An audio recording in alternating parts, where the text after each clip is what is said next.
J'ai toujours été passionné par le destin d'Israël et concerné par les enjeux que recouvre cette région qui a vu s'écrire les pages les plus anciennes et les plus intenses de l'humanité. Je me souviens de la guerre des 6 jours. J'avais 13 ans et j'avais l'oreille collée au transistor.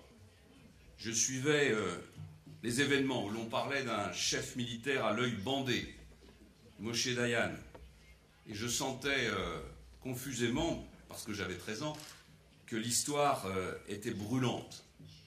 Pendant la guerre du Kippour, j'ai tremblé pour Israël. Et je vais même vous faire une confidence, c'était en pleine révision de ma première année d'examen de droit. J'ai pas eu une très bonne note. J'ai passé plus de temps à écouter la radio et à lire les journaux qu'à réviser mes examens. En France, il y aurait aujourd'hui, dit-on, près de 10% de musulmans. Or, dans les élections majeures, notamment celle du président de la République, la différence entre les différents, en tout cas les deux derniers concurrents, ne dépasse généralement pas 3-4%, c'est un maximum. Alors, est-ce que cela voudrait dire que les musulmans vont devenir les maîtres du jeu? Qu'en pensez-vous?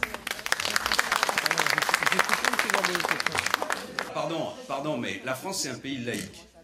C'est comme ça, c'est la République française qui l'a voulu. C'est un pays laïque, la France. Et donc, c'est un pays où on ne va pas commencer à compter le nombre de musulmans, le nombre de juifs, le nombre de chrétiens. Sinon, on n'est plus dans la République, on n'est plus dans les valeurs et les principes qui sont les nôtres. C'est un pays laïque. Alors, évidemment, il faut que tout le monde respecte les règles de la laïcité.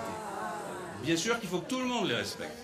Hein, tout le monde. C'est pas si facile que ça, parce qu'il y a des moments où l'exercice de sa foi vous met en contradiction avec les principes de la laïcité. On a essayé, avec Nicolas Sarkozy, de défendre ce qu'on a appelé une laïcité ouverte. C'est-à-dire une laïcité qui n'est pas une laïcité de combat contre les religions, qui est une laïcité qui permet au contraire la liberté religieuse.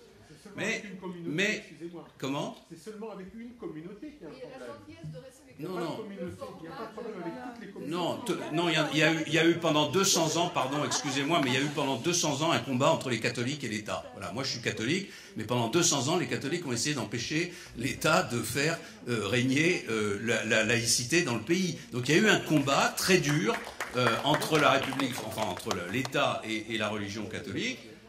Ce combat a abouti finalement à la laïcité telle que nous l'avons conçue. Eh bien, il faut que toutes les religions s'y conforment, et donc il faut que la religion musulmane, puisque le problème aujourd'hui est celui-là, il faut que la religion musulmane s'y conforme. Il n'y a aucune raison que ce que les catholiques ont accepté après des combats très durs, ce qu'ils ont accepté ne soit pas accepté par la religion musulmane. C'est d'ailleurs la position que je défends en permanence. C'est aussi un sujet qui doit nous conduire à avoir une politique migratoire différente. J'ai eu l'occasion souvent de m'exprimer sur cette